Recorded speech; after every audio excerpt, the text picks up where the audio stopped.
میرا رب کہتا ہے ان ابراہیم لأواہ حلیم۔ ایک روایت میں ابراہیم تو بہت رحیم اور حلیم انسان تھے۔ کثی کے ایک قصبے اور میں ابراہیم علیہ السلام کی پیدائش ہوئی۔ بچپن سے ہی اللہ نے سلیم الفطرت بنایا تھا اور ان کے والد بتوں کی پوجا کیا کرتے تھے اور یہ بتوں کے خلاف والد سے بھی بات کرتے تھے اور والد کو دعوت دیتے تھے کہ اے میرے ابا جان آپ بتوں کی پرستش چھوڑ دیں، یہ تو اپنے خود کے نہیں ہیں، یہ تو خود کچھ نہیں کر سکتے، یہ مجھے اور آپ کو کیا دے سکتے ہیں۔ اور ابراہیم علیہ السلام کا رب دیکھ رہا ہے کہ میرا ابراہیم آگ میں جلنے لگا ہے۔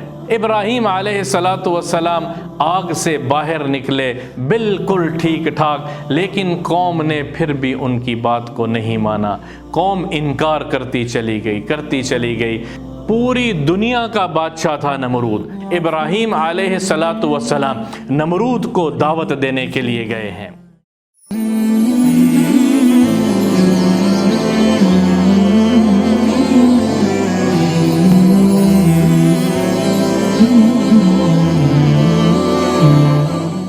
آج آپ کے سامنے ابراہیم علیہ السلام کا قصہ سنانا ہے۔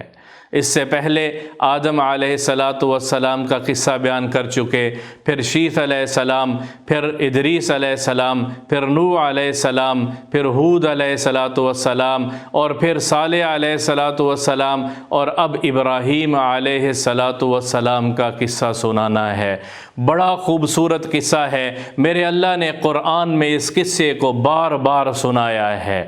قرآن میں 17 پاروں میں 26 سورتوں میں 69 جگہ میرے اللہ نے اس قصے کو بار بار سنایا ہے کہ اس قصے میں عقل رکھنے والوں کے لیے نصیحت ہے، اس قصے میں سمجھداروں کے لیے ایک نصیحت اور پیغام ہے۔ ابراہیم علیہ السلام کے والد کا نام تارخ تھا۔ ان کے 3 بیٹے تھے، ہاران، ابراہیم اور ناحور۔ ہاران بڑے تھے اور ابراہیم درمیانی بیٹے تھے۔ ہاران کے آگے بیٹے کا نام لوط علیہ السلام ہے، جو آگے چل کے ان کو بھی نبوت ملنی ہے۔ کثی کے ایک قصبے اور میں ابراہیم علیہ السلام کی پیدائش ہوئی۔ آپ کے والد تارخ کو قرآن میں آزر کے نام سے بھی پکارا گیا ہے۔ ان کا ہو سکتا ہے کہ ایک نام آزر بھی ہو، جیسے کسی کے 2 نام ہوتے ہیں، لیکن مفسرین نے لکھا ہے کہ آزر بتوں کی دیکھ بھال کرنے والے شخص کو اس زمانے میں لقب کے طور پہ آزر کہا جاتا تھا، اس لیے قرآن میں آزر کہا ہے۔ ان کا اصل نام تارخ ہے۔ ابراہیم علیہ السلام اور میں پیدا ہوئے اور بچپن سے ہی یہ غور و فکر کرتے تھے کائنات میں، بچپن میں ہی دیکھتے تھے۔ ان کے والد اور اہل بابل کا جو مذہب تھا وہ ستارہ پرستش تھے اور بتوں کی پوجا کیا کرتے تھے، تو یہ ستاروں کو دیکھتے تھے۔ جب رات کو ستارہ نکلتا تھا تو یہ کہتے تھے یہ میرا رب ہو سکتا ہے، جب پھر وہ دن چڑھتا تھا تو کہتے تھے یہ رب نہیں ہے۔ جب چاند کو نکلتے دیکھتے تھے فلما رأى القمر بازغا قال هذا ربی، جب چاند کو دیکھتے تھے کہ چاند رب ہو سکتا ہے۔ جب وہ چھپ جاتا تھا تو کہتے تھے چھپنے والا تو رب نہیں ہو سکتا۔ پھر جب دن چڑھتا فلما رأى الشمس بازغة قال هذا ربی هذا اکبر، یہ بڑا ہے، ستارے سے بھی بڑا ہے، چاند سے بھی بڑا ہے، یہ میرا رب ہو سکتا ہے۔ لیکن جب وہ بھی غروب ہو جاتا تو کہتے میرا رب غروب ہونے والا نہیں ہو سکتا۔ انی وجہت وجہی للذی فطر السماوات والارض، جس نے زمین آسمان کو اکیلے بنایا ہے، تنہا بنایا ہے، میرا رب وہی ہو سکتا ہے، میں اپنا چہرہ اسی اللہ کی طرف کرتا ہوں۔ تو بچپن سے ہی بتوں کے خلاف، بچپن سے ہی اللہ نے سلیم الفطرت بنایا تھا اور ان کے والد بتوں کی پوجا کیا کرتے تھے اور یہ بتوں کے خلاف والد سے بھی بات کرتے تھے اور والد کو دعوت دیتے تھے۔ اللہ نے نبوت دی تھی اور والد کو دعوت دی انہوں نے۔ قرآن میں وہ بھی بتایا ہے کہ اے میرے ابا جان آپ بتوں کی پرستش چھوڑ دیں، یہ تو اپنے خود کے نہیں ہیں، یہ تو خود کچھ نہیں کر سکتے، یہ مجھے اور آپ کو کیا دے سکتے ہیں۔ قرآن کھول کے ان کے قصے کو بتاتا ہے۔ تو والد نے کہا کہ ابراہیم میں دیکھتا ہوں کہ تو ہمارے بتوں کے خلاف ہو رہا ہے، تو بتوں سے منہ پھیر رہا ہے، کیا ہوا ہے؟ کیا ہوا ہے؟ تو ابراہیم علیہ السلام کہتے تھے میں ایک اکیلے اللہ وحدہ لا شریک لہ کی عبادت کرتا ہوں۔ ابراہیم علیہ السلام کی قوم اس زمانے میں ایک عید کے موقع پہ ایک جشن منایا کرتے تھے، اپنے شہر سے باہر جا کے جشن منایا کرتے تھے۔ سب لوگ شہر سے باہر جاتے تھے اور ابراہیم علیہ السلام کو موقع ملا، یہ نہیں گئے۔ ان کے والد جب جا رہے تھے انہوں نے کہا تو بھی ہمارے ساتھ چل، تو بھی ہمارے ساتھ چل۔ تو انہوں نے ایک نظر ستارے کی طرف دیکھا، فَنَظَرَ نَظْرَةً إِلَى النُّجُومِ، آسمان کی طرف دیکھا، نجوم کی طرف دیکھا اور کہنے لگے انی سقیم، میں تو بیمار ہوں، میں تو مریض ہوں، میں آپ کے ساتھ نہیں جا سکتا۔ ایک حیلہ بیان کیا، ایک حیلہ بیان کیا قوم کو سمجھانے کے لیے۔ جب سارے چلے گئے تو قوم جس بت خانے میں بتوں کی پوجا کیا کرتی تھی، یہ اس کی چابیاں ان کے والد کے پاس ہوتی تھی۔ انہوں نے چابیاں اٹھائی، ایک کلہاڑا اٹھایا اور اس بت خانے میں داخل ہو گئے اور سارے بتوں کو ضرب لگا کے توڑ دیا اور پاش پاش کر دیا۔ جو سب سے بڑا بت تھا اس کو نہیں توڑا، اس کے کاندھے پہ وہ کلہاڑا رکھ دیا اور واپس چلے گئے۔ جب قوم والے واپس آئے، عید سے، جشن سے، میلے سے واپس آئے، انہوں نے آ کے جب دیکھا کہ یہ کس نے من فعل ھذا بآلہتنا، یہ ہمارے بتوں کو کس نے توڑ پھوڑ کے رکھ دیا ہے، یہ کس نے کیا ہے، غیظ و غضب جوش مارا۔ انہوں نے کہا کہ ابراہیم کو بلاؤ، وہی یہاں تھا اور وہی بتوں کے خلاف بات کرتا ہے، اسی نے کیا ہوگا۔ ایک اگلا دن مقرر ہوا، پنچایت بیٹھی، سارے لوگ اکٹھے ہوئے اور ابراہیم کو پیش کیا گیا اور پوچھا اَأَنْتَ فَعَلْتَ هَذَا بِآلِهَتِنَا یا ابراہیم، اے ابراہیم تو نے ہمارے بتوں کے ساتھ یہ سب کچھ کیا ہے؟ تو انہوں نے کیا جواب دیا؟ انہوں نے انکار نہیں کیا، انہوں نے کہا یہ بڑے سے پوچھ لو، یہ تمہیں بتا دے گا۔ وہ کہنے لگے یہ کیسے بتائے گا، یہ تو بول نہیں سکتا۔ تو ابراہیم علیہ السلام کو موقع ملا، انہوں نے کہا جو بول نہیں سکتا، جو اپنی حفاظت نہیں کر سکتا، تو وہ تمہیں کیا دے سکتا ہے؟ ایک اکیلے الہ کی عبادت کرو، وہی سب کچھ کرنے والا ہے، وہی رزق دینے والا ہے، وہی مارنے اور جلانے والا ہے۔ ایک اکیلے الہ کی عبادت کرو، یہ کچھ نہیں کر سکتے۔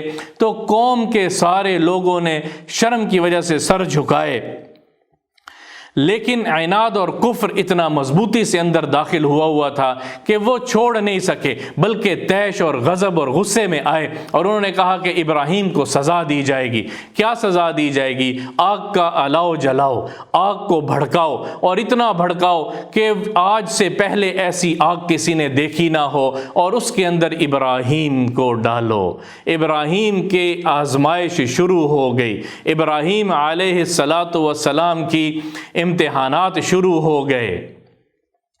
تو قوم نے لکڑیاں اکٹھی کرنا شروع کر دی، لکڑیاں اکٹھی شروع کر دی، ایک لمبا عرصہ تک ایندھن اکٹھا کیا، لکڑیاں اکٹھی کی، یہاں تک کہ جب کوئی عورت بیمار ہوا کرتی تھی اور وہ نظر کے طور پہ، وہ منت کے طور پہ یہ منت مانگتی تھی کہ اگر میں ٹھیک ہو جاؤں گی تو میں اتنی لکڑیاں ایندھن میں ابراہیم کی جو آگ جلنی ہے اس کے لیے میں دوں گی تاکہ مجھے شفا مل جائے۔ اور اسی طرح ہوتا تھا، مختلف روایات میں ہے لمبا عرصہ لکڑیاں اکٹھی کی گئیں اور پھر ابراہیم کے لیے وہ دن آیا کہ جس دن ابراہیم کے لیے آگ بھڑکائی گئی۔ مورخین لکھتے ہیں ان آگ کی لپٹ اور اس کے جو شعلے تھے اور وہ اتنے بڑے تھے کہ آج سے پہلے اس جیسی کسی نے آگ دیکھی نہیں تھی۔ اس کے قریب کوئی پرندہ گزر نہیں سکتا تھا، اس کے قریب کوئی نہیں آ سکتا تھا۔ ایک بلند آگ جو کتنا عرصہ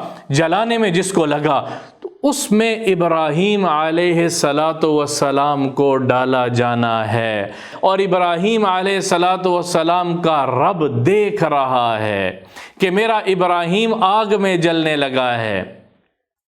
ایک بڑا چبوترا بنایا گیا، اس کے اوپر ایک شخص تھا، ہیزن اس کا نام تھا، قبطی تھا، اس نے ایک آلہ بنایا جس کو منجنیق کہتے ہیں۔ پہلی مرتبہ دنیا میں منجنیق اس حیزن بدبخت کافر نے بنائی تھی، یہ ابراہیم علیہ السلام کا کھلا دشمن تھا، اور ابراہیم علیہ السلام کو باندھ کے، ہاتھ باندھ کے پورا اس کے اندر لٹا دیا گیا کہ اس کے ذریعے سے، وہ آلہ تھا کہ جس کے ذریعے سے زور سے ابراہیم علیہ السلام کو دور سے چبوترے کے اوپر سے پھینکا جانا تھا تاکہ آگ کے قریب تو کوئی جا نہیں سکتا تھا۔ باندھا گیا رسیوں میں، اور پھر اللہ کے فرشتے آئے۔ ایک روایت میں آتا ہے کہ اس دن کل کائنات کے جتنے فرشتے ہیں وہ جمع ہو کے رب کو کہنے لگے، یا اللہ اب کیا ہوگا؟ فرشتے تو نہیں جانتے غیب میں کل کیا ہونا ہے، وہ تو میرا اللہ جانتا ہے۔ جبریل آئے اور بارش کا فرشتہ آیا اور کہنے لگا اگر آپ کو ہماری حاجت ہو تو ابراہیم علیہ السلام نے دونوں کی طرف صرف مسکرا کے دیکھا، کہا کچھ نہیں ہے، اور جب وہ منجنیق چلائی گئی ہے اور ابراہیم علیہ السلام ہوا میں ہیں، کتنی دیر رہے ہوں گے؟ ہماری حاجت ہو ہم بارش برسائیں۔ بارش کے فرشتے نے کہا تو ابراہیم نے کیا کہا؟ حسبنا اللہ و نعم الوکیل، میں صرف ایک اللہ کی طرف امید باندھتا ہوں، میں صرف ایک اللہ سے مانگتا ہوں۔ درمیان میں سارے واسطے ختم ہوئے، جب درمیان میں ابراہیم نے کوئی واسطہ نہیں ڈالا تو میرے رب نے بھی کوئی واسطہ نہیں ڈالا۔ یا نار کونی بردا و سلاما علی ابراہیم، اے آگ تو ابراہیم پہ ٹھنڈی سلامتی والی ہو جا۔ کسی فرشتے کو نہیں کہا، پھر کسی کو نہیں کہا، براہ راست میرے رب نے آگ کو حکم دیا ہے۔ جب ابراہیم آگ میں گئے ہیں تو ابراہیم کے جسم کا ایک بال تک نہیں جلا، وہ رسیاں جو بندھی ہوئی تھیں وہ جلیں، باقی آگ نے جسم کو ایک ذرہ برابر نہ جلایا، گرمی کی وجہ سے، تپش کی وجہ سے، اور نہ ٹھنڈک کی وجہ سے ان کو ٹھنڈی لگی، اور اس آگ میں ابراہیم ایک روایت کے مطابق 40 دن تک اس آگ میں رہے، وہ آگ جلتی رہی اور گل و گلزار ہوئی وہ آگ، دیکھنے میں آگ تھی اور ابراہیم اس میں راحت میں رہ رہے تھے۔ ایک صحابی روایت کرتے ہیں کہ ابراہیم علیہ السلام سے پوچھا گیا کہ آپ کے زندگی کے سب سے خوبصورت دن کون سے تھے؟ تو ابراہیم خلیل اللہ علیہ السلام نے فرمایا، وہ دن جو میں نے آگ میں گزارے تھے، وہ دن جو میں نے آگ میں گزارے تھے۔ اللہ کس طرح سے، اور ایک روایت میں آیا ہے کہ حضور اکرم صلی اللہ تعالی علیہ وسلم نے فرمایا، جس دن ابراہیم کی آگ کو یہ حکم ہوا ہے کہ ٹھنڈی اور سلامتی والی ہو جا، اس دن آگ نے پوری دنیا میں کوئی ہانڈی نہیں جلائی، جلنے کی صفت ہی آگ نے ختم کر دی، کیونکہ میرے رب نے براہ راست آگ کو کہا تھا کہ تو ٹھنڈی اور سلامتی والی ہو جا، تو وہ کیسے ہانڈیاں پکاتی؟ آگ نے پھر کسی کو اپنی گرمی نہیں دی۔